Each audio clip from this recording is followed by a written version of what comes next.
Rencana penjualan BBM Pertamina kepada SPBU swasta temui jalan buntu. Dalam rapat dengar pendapat dengan Komisi 12 DPR RI, Wakil Direktur Utama PT Pertamina Patraniaga Ahmad Muhtasyar pastikan belum ada satupun SPBU swasta yang sepakat beli stok BBM Pertamina.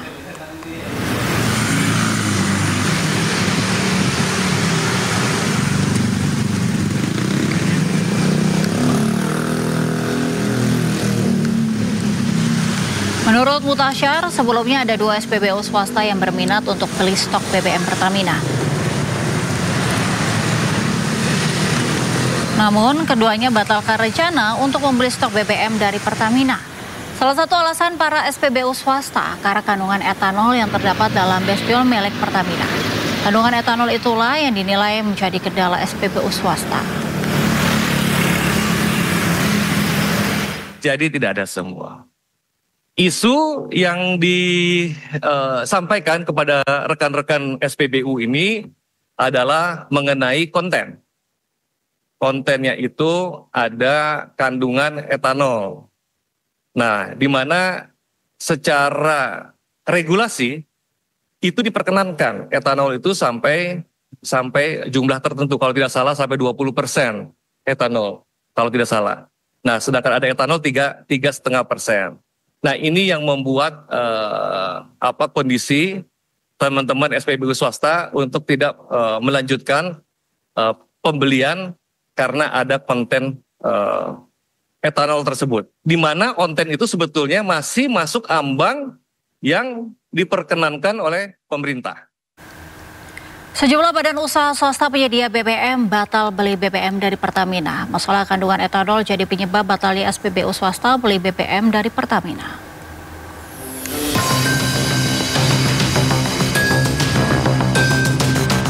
Sejumlah badan usaha swasta penyedia BBM buka suara perihal batalnya pembelian BBM dari Pertamina. Dalam rapat dengar pendapat dengan Komisi 12 DPR RI, Direktur Vivo Energi Indonesia Leonard Mamahit mengaku pihaknya memang berencana untuk membeli 40.000 barel BBM dari Pertamina. Namun pihaknya membatalkan rencana pembelian itu karena masalah kandungan etanol. Meski demikian, pihaknya tidak menutup kemungkinan untuk membeli BBM dari Pertamina jika spesifikasi yang diminta pihaknya bisa dipenuhi Pertamina.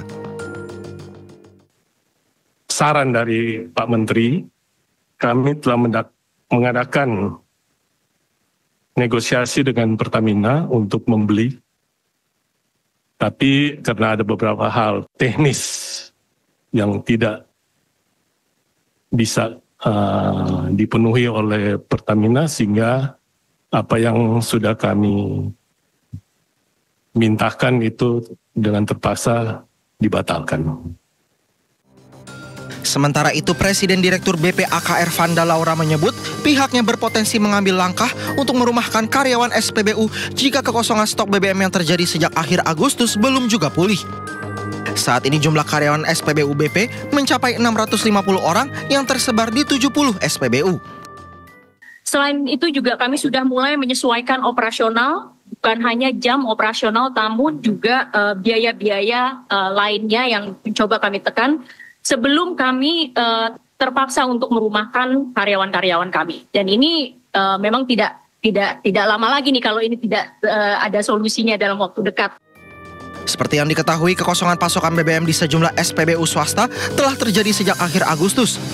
Selain berdampak pada iklim usaha dan masyarakat, kekosongan BBM ini juga berdampak pada nasib para pekerja. Tim Liputan iNews melaporkan. Ya, terkait batalnya pembelian BBM Pertamina oleh badan usaha swasta, Menteri Energi dan Sumber Daya Mineral Bahlil Lahadalia berdalih proses negosiasi bisnis masih berlangsung dan pemerintah hanya memfasilitasi. B2B-nya lagi dikomunikasikan. Saya kan udah katakan bahwa B2B-nya itu kolaborasi antara swasta dengan swasta. Ya, masih berjalan ya. Yang jelas begini, stok BBM kita Moron 92, 95, 98 ataupun Pertalite itu cukup untuk 18 sampai 21 hari. Kewajiban pemerintah memastikan bahwa stok BBM kita cukup. Oke. B2B-nya silakan.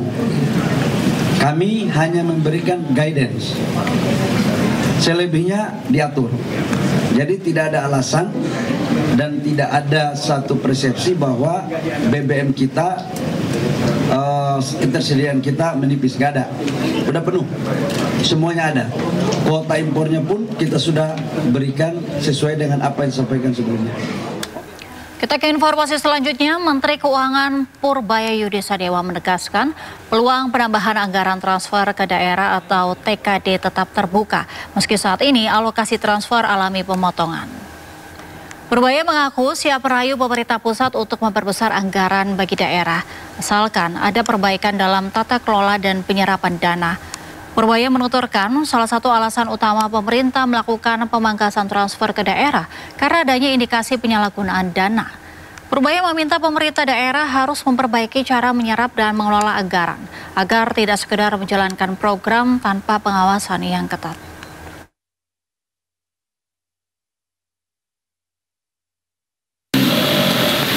Tahun depan kan dipotong, tahun ini sudah dipotong juga kan.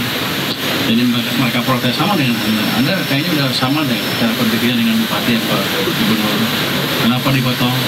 Nanti nggak bisa bergerak kira-kira gitu. Tapi alasan memotongnya itu utamanya dulu karena banyak penyelewengan. Artinya nggak semua uang yang dipakai dengan betul. Jadi itu yang membuat pusat agak, bukan saya ya, pemimpin itu agak gerah dengan itu, ingin mengoptimalkan. Jadi sebetulnya kalau uang yang di daerah bertambah. Jadi kan di transfernya kan turun 200 ya. Tapi program-program untuk daerah naik dari 900 ke 1.300 triliun. Tambah lebih banyak. Jadi kita ingin melihat yang lebih kinerja uang yang lebih efektif. Tapi tentunya nggak bisa tiba-tiba kan. Makanya untuk tahun 2026 nanti. Pemirsa, menuju tahun politik 2029, Partai Perindo terus memperkokoh struktur kepengurusan di berbagai daerah. Dengan struktur yang kuat, Partai Perindo optimis mampu meraih kemenangan pada pemilu 2029 mendatang. Sekjen Partai Perindo Ferry Kurnia Rizkiansyah menyerahkan surat keputusan atau SK kepada Fethi Ernestin yang ditunjuk sebagai PLT Ketua DPD Partai Perindo Kota Bandung. Penyerahan SK dilaksanakan di kantor DPP Partai Perindo Menteng, Jakarta Pusat. Partai Perindo berharap di bawah kepemimpinan anak muda seperti Fethi Ernestin mampu meraih dukungan khususnya dari kalangan perempuan dan anak-anak muda di Kota Bandung.